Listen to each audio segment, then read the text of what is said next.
Sanggeus nu jadi mitohana ngaleos ninggalkeun manehna, Mang Kusmin ngahuleng. Mikiran kudu kumaha nyapi lampaheun, sedengkeun manehna geus nyanggupan pikeun mangjualkeun cau nu mitohana ka si Ako. Mangkaning manehna karek oge tas parerea omong jeung si Ako perkara duit cau anu bareto ku manehna ditawarkeun bari duitna ditarima ari barangna acan kapuguh harita cauna ngoraket. Hari tadi tas parbut angkeuh jeung si Ako tas debat ceuk Mang Kusmin mah. Bari si Ako eleh babar ku Mang Kusmin. Si Ako duitna leungit barang eueuh. Kari-kari mitohana nitah ngajual cau ka si Ako. Katambah manehna karek pisan narima duit pamanjer sukun ti si Ako. Mang Kusmin hatena ngocomang. Wah, kenapa loba-loba omong deui wae ieu mah jeung si Ako. Lamun aing nyampeurkeun ka si Ako mah moal boa kana teu didenge. Jaba sok bisi duit panjer sukun dipenta deui. Komo lamun nyahoeun yen sukun anu dipanjeran teh boga mitoha. Waduh, duit bisa lapur ieu mah. Moal boa si Ako ambek-ambekan ka aing. Kitu galecokna hate Mang Kusmin. Manehna gagaro kana sirah. Duh, aya-aya wae sesekelan teh. Mang Kusmin ngagerendeng bari ngoloyong ka dapur. Kasampang Bisari nu jadi pamajikanana harita keur gegero ngumbahan waktu. Mak, tadi aya abah ka dieu ngan teu lila rusuh cenah. Mang Kusmin nyarita, sorana leuleuy nyebutna oge emak. Mangemakeun ka anakna. Sasarina mah ka pamajikanana sok nyebut ngaran. Gek manehna diuk dina raranjangan yang hareup kanu keur gegero. Baru kaya si abah. Nah, hati dibawa ka jero atuh Kang. Bisari nembalan bari manehna mah angger ngumbahan wadah. Nyaeta rurusuhan cenah. Malahan akang oge dititah nyusul ku abah. Ceuk Mang Kusmin nyebutkeun manehna oge dititah nyusul, sok padahal teu dititah nyusul teu naha. Aya naon cenah akang kudu nyusul sagala. Bisari ngaliuk ka salakina. Teuing atuh katingalina mah siga nu aya penting. Keun perkara akang kudu nyusul mah gampang. Ngan ieu abah teh aya nitah nu sejena ongko. Mang Kusmin ngomongna bari gagaro kana sirahna sagala. Nandakeun siga nu bingung ngaturna. Hari kitu si abah nitah naon deui? Kadieu mana diuk di dieu. Sangkan puguh akang nyarita jeung aturna. Teuk Mang Kusmin nitah diuk ka Bisari. Teu kaleket Bisari nunda kumbaheunana. Gek manehna diuk digireun salakina. Tadi abah nitah ka akang pangjualkeun cau nu di kebon kaler cenah ka si Ako. Aya 5 tuluy anu geus bejeungna dituar cenah. Regakeun 500.000 atawa samurah-murahna 450.000 ceuk si abah teh. Tuluy akang dititah nyusul ongko ka abah. Ngan teu cacatur rek nahan-nahan mah. Katingali ku akang abah teh siga nu rurusuhan. Akang mah sok bisi abah atawa ambu ayana naon. Ngan mana atuh nu kudu digawean ti heula ieu teh. Ari rek ayeuna akang nyusul ka abah bisi ti dilaeun cau moal kajual ayeuna. Mending lamun duitna keur teu dibutuhkeun mah ku si abahna. Ari rek ngajual cau heula lain pagawean tereh-tereh. Cauna oge tuareun keneh apanan. Bingung akang teh ceuk Mang Kusmin nyaritana siga nu dariana keur dibarengan ku gagaro sagala. Keun wae atuh abdi nu nyusul ka abah akang ngajual cau. Bisinya penting dua-duana. Bisari mereka mandang kajeun manehna nu rek nyampeurkeun cenah. Nya lamun di dituna teu ayana naon mah nya teu merlukeun tanaga lalaki upamana teh mah. Kumaha lamun ceuk di ditu butuh tanaga lalaki. Memener talang bocor upamana pan moal bisa ku awewe nu kitu mah. Mang Kusmin nerangkeun. Ari geus kudu kumaha atuh. Jiwai ayeuna mah ngajak si Rasdi nya nu sok kita meresihan kebon ku abah. Si Rasdi sina nuar cau tuluy sina anteurkeun ku manehna ka imah si Akoh bari dituturkeun ku emak ka ditu bere keur meuli ududna si Rasdina. Tah akang rek nyambeurkeun ka abah kumaha lamun kitu sangkan sarua kagaweanana. Mang Kusmin ngadoni tah ka pamajikanana pikeun mangjualkeun cau ka si Akoh. Keun wae kitu oge teu nanaon, mana duit keur mere ududna, bisari namprak menta duit keur meuli ududna. Engke wae motong tina pamayar ti si Akoh, akang mah teu keur nyekel duit. Mang Kusmin teu daekeun hari kudu ngaluarkeun duit mah. Sok padahal manehna mesakan duit pamanjer supun ti si Akoh. Teu bebeja ka pamajikanana mah lamun supun geus dipanjeran ku si Akoh. Kaasup teu bebeja lamun harita si Akoh aya ka dinya.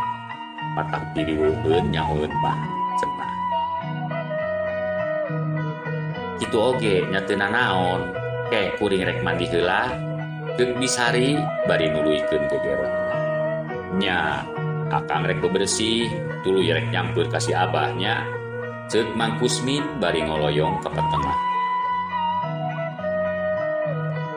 Harita Mang Kusmin geus aya hareupeun warung si Amoy. Maksud rek ningalian Mbah Marta nu jadi mitohana aya di dinya tah henteu. Moal salah deui, balik oge janggian jeung si Mami lah. Tadi si Abah nyebutkeun aya nu ngadaguan di warung si Amoy cenah.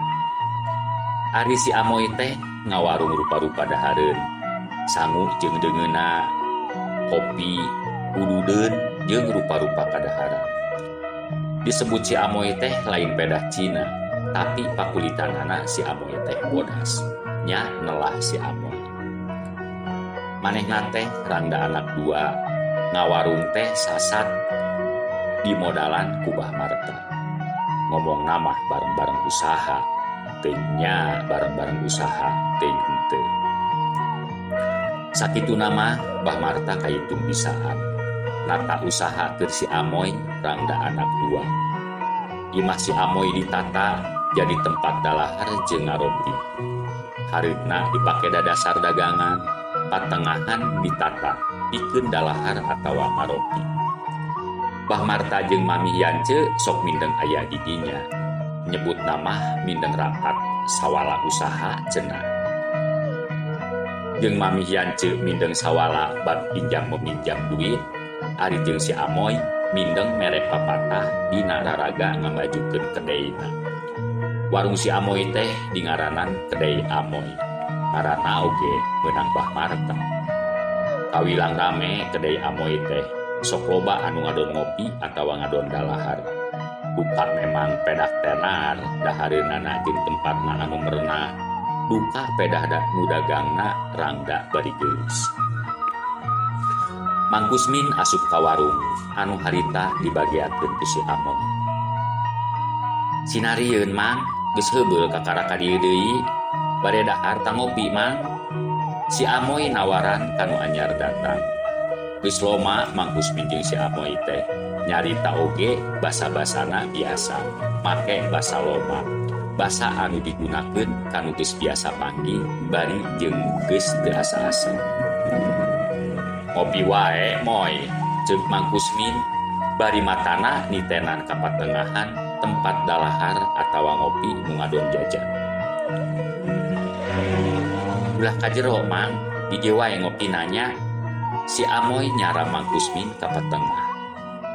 Nah, apanan kosong di jerona oge. Sinarieun ongkoh moy, kosong. Biasa nama loba nu dalahar. Ceuk Mang Kusmin manehna teu tulus asup ka patengah.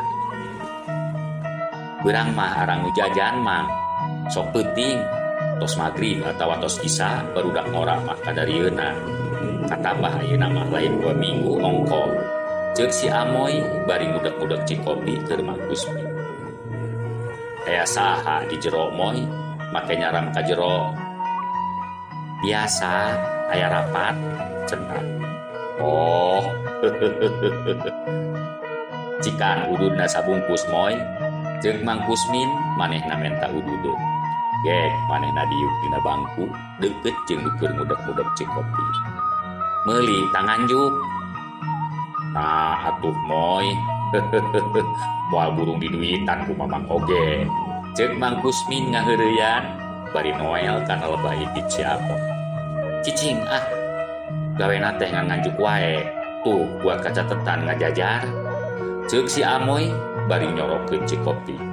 Ceuk si Amoy kana buku tuluy nembongkeun catetan ka Mang Kusmin. Tapi angger ududeun mah dibere sabungkus sapamentahna. Diraku atuh moy geus loba kitu hutang Mamang. Sok api-api. Teu sirikna unggal poe apanan Mamang ngajukan wae ududeun. Si Amoy ngomongna bari ngajanggilem. Ulah ngajanggilem kitu atuh. Nya, engke Mamang geus boga duit dibayar. Ceuk Mang Kusmin bari nepak diri si Amoy. Si Amoy ngepeskeun leungeun nu nyabak kana biritna. Cicing, tong sok cubuk cabak sagala. Moal matak bohak atuh moy.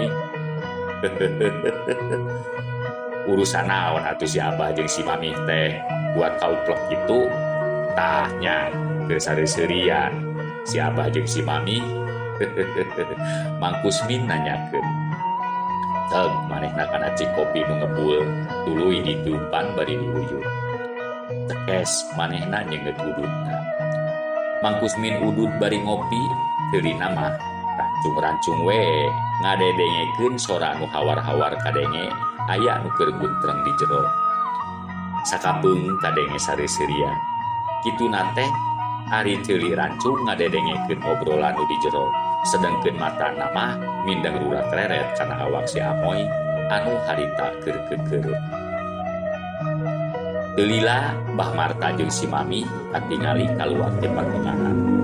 Mang Kusmin gentar nyokot buku catetan anu tadi ditembongkeun ku si Amoy.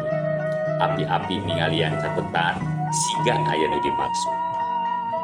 Bah, ceuk Mang Kusmin ulungah elenge nanya kanu karek kaluar ti pertengahan. Geuning ilaing aya di dieu euy. Mbah Marta nanya siga nu ngarasa reuas minantuna aya di dinya teh. Muhun Bah, biasa. Ieu nuju ningalian catetan bon.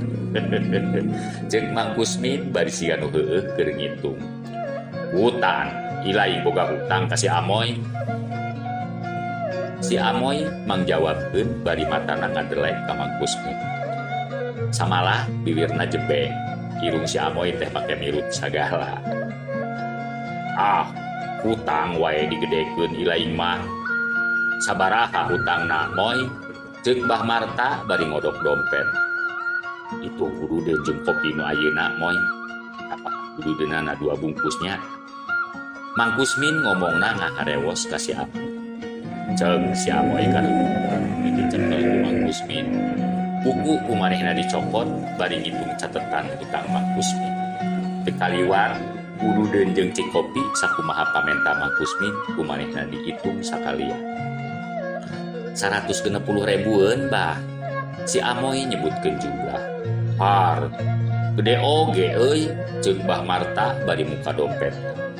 Daek teu daek, manehna kudu mayaran hutang minantuna, sangkan rekep cenah. Song Mbah Marta nyorokeun duit 2 lembar 100 ribuan. Teu aya angsulna oge bah. Tiraku atuh moy eueuh susukna. Atos atuh bah, tong kedah disusukan sagala. Si Mami mang nembalankeun.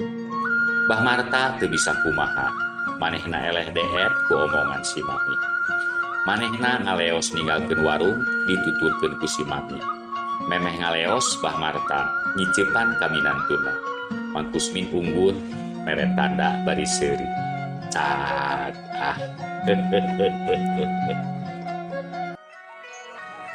Wargi sadayana tiasa ngadangukeun dongeng carios nu sanesna ngalangkungan channel YouTube Dongeng Sunda Abah Salaman. Ulah hilap like sareng subscribe na. Hatur nuhun.